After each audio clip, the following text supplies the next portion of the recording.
Paris 2024's emphasis on a variety of aspects, such as their venues, public transport upgrades, and avoidance of a white elephant, may go down as a huge win for IOC. Without the embarrassment of empty seats and the foul water of Rio, the massive cost overruns of Sochi, or the political movements of Beijing, Paris 2024 could very well be one of the best Olympics in recent memory in the eyes of the IOC. Throughout this video, I'll be analysing the venues proposed in the bid, how 95% of the venues are already in existence or are temporary, as well as the Olympic Village, the avoidance of such white elephant, and the public transport system. Subsequently, I will be analysing any challenges and future considerations that may arise, or any implications or insight for the city. The master plan for the Paris Olympic bid will make use of several existing buildings in the city and see temporary venues installed in front of some of the city's most famous attractions. What Paris 2024 has planned exceedingly well is that 95% of the Olympic infrastructure it needs is already built, or will be temporarily built for the Games, with only one new stadium being purpose-built for the Games. Another positive in their plans include several of the existing facilities are already world-class. Track and field events and the opening and closing ceremonies will be held at the Stade de France, the 80,000 plus capacity stadium completed for the 1998 Soccer World Cup. Tennis and boxing events will be held at Roland Garros, the tennis centre which hosts the annual French Open, while martial arts can fit into the elaborate exhibition space of the Grand Palais. The overall cost of new venues, rebuilding and upgrades to existing sites will be short of €900 million, which is vastly less than the excess in holding previous games in Athens and Barcelona. The new Athletes Village will create over 4,500 new homes for residents of Paris along the River Seine in St. Denis. A major injection of cash here could speed a redevelopment process that might otherwise take decades. Not everything regarding the plans to only construct one purpose-built stadium is positive, however, with 480 training venues within half an hour of our Athletes Village, and 29 out of 38 venues within a 10-kilometer radius of each other. This could cause some congestion issues for both athletes, staff, and fans alike.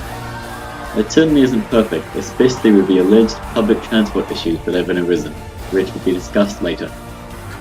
Conversely, the Paris 2024 bid has made an emphasis on avoiding the issue of white elephant, which is the next topic of discussion. The term white elephant refers to a possession that is useless or troublesome, especially one that is expensive to maintain, build, or difficult to dispose of.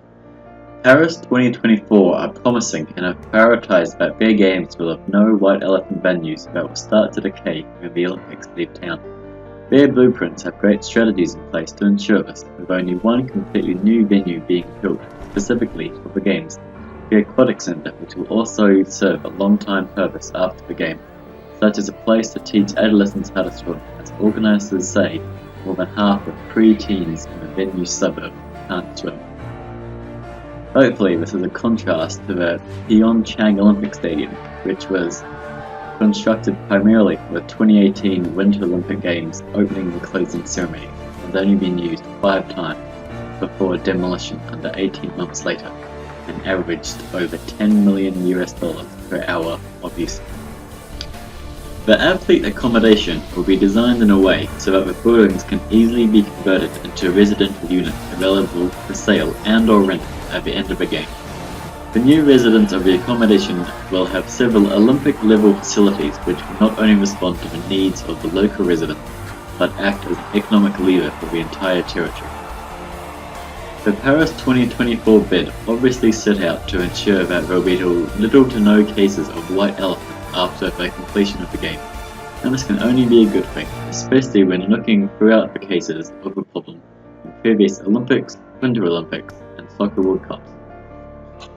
As great as these venues sound, old and new, white elephant or no white elephant, getting to and from them may be another issue. In February of 2018, the Paris 2024 team admitted construction delays to its $62 billion Australian metro expansion plan, essential to their transportation plans of their bid, despite promise to have easy to access, rapid public transport options to 100% of the game's values.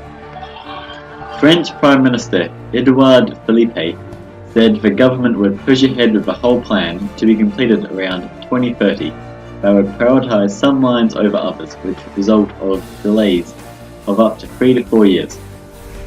The French Court of Auditors prepared a report which stated it appears very unlikely that the commitments made by the government in the candidate file for the 2024 Olympics can be fully respected. This issue is clearly a negative in Paris's 2024 bid, but these plans to prioritise some lines over others are integral to the Olympic plan.